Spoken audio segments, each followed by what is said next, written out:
Can I take you back to sort of 1973? I was only 3 years old when Showaddy were around. Look, Leicester...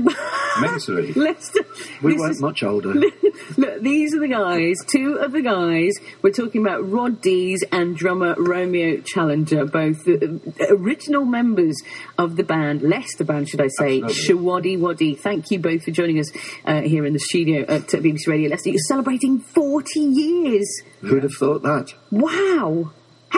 Does it feel like 40 years? It leaves me speechless. Not to me. It's just like yesterday, really. I mean, from the outside looking in, you would think, oh yeah, as you just said, 40 years, but it's just gone that so quickly. It's unbelievable. I mean, then again, we haven't been hanging around. We've been touring all the time, so the time passes very quickly. In the studio with me was Roadie and Romeo Challenger from Showaddy. In fact, we've had to keep you here in the studio just for a minute because we've got a call for you. All right, we've got somebody on the phone for you.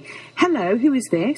It's Jan Andreski. Jan Andreski. Yeah. How are you? I'm fine. Lovely to listen to the show and listen to Romeo because I remember Romeo as I was still at school, but I helped out with my brother's band as a road manager. Right. Was it Barabbas? Barabbas, that's correct, yes. Yes, I know. No, I do.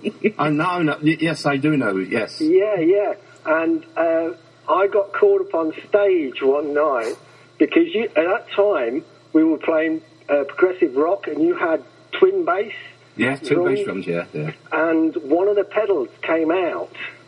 And you were like nodding your head. I had to rush onto the stage and in between your legs and put the pedal back in.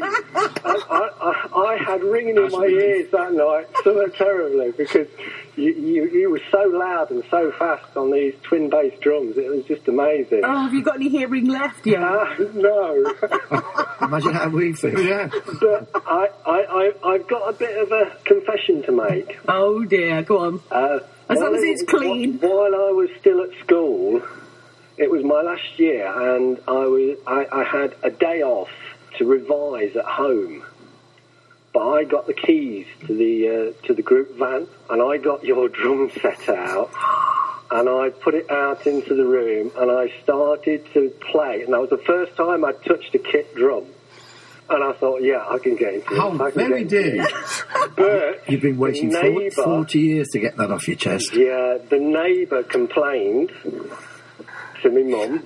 My mum told Stanley, and Stanley, it was his van, and it was parked up at our house. He said, that's it, you're not allowed to touch any of the equipment in that van. Was that the start of your car breaking in Korea? Or did you just leave that behind now? Is that behind you now? I thought it was going to be the start of my drumming career, but I never touched a drum. You didn't touch a drum after that? Well, you're forgiven. That was the end of my drumming career. You were brilliant. You were absolutely brilliant. Jan, you've been forgiven by the man himself. You can sleep easy tonight. Yeah, you can. I'm glad I got that off your chest. Okay. Thanks for the confession, Jan. Good talking to you. Yeah, I'd love to see you playing in Leicester. It would be really great. Okay. Well, the dates will be announced, and come along. We'll let you know about it. We'll do. We'll let you know. Thanks, Jan, for picking up the phone and calling us and sharing that memory. What a great... See, something you didn't know after all these years. 40 years later, Romeo. I know. Let's say. Well, it'd be longer than that. It would have been 40 years. It would have been probably... It would have been 10 years before she wanted probably. Who knows? Good talking to you, gentlemen. Thank you for joining me on the programme. Pleasure. It's Thursday lunchtime. You're in the company of Rupal Regina. That was a slightly unexpected visit by Showaddy. They were in the building, so I thought, yeah, isn't it great? Weren't they just great to listen to? And Jan as well, thank you for picking up the phone and sharing that story. They went away chuckling. Hey, it's Rupal Regina live here on BBC Radio Leicester.